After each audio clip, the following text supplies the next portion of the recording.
Hello, আসসালামু আলাইকুম।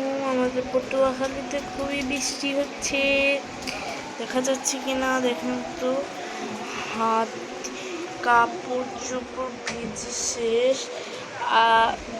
আজকে যে পড়ছে, এই যে ফোনে অতটা দেখা যাচ্ছে না, বাট রিয়েলি আমি 1 মিনিটের জন্য বাইরে মানে এইটার নিচে বসে আমি ভিডিও বানাচ্ছি।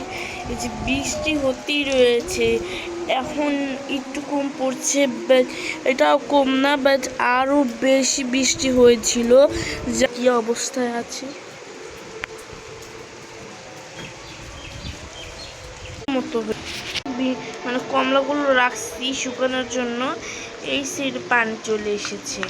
তাহলে বুঝেন এইসব সাইড কি হয়েছে, প্রচুর বৃষ্টি হচ্ছে আমাদের এখানে। আল্লাহ জানে কি হতে পারে।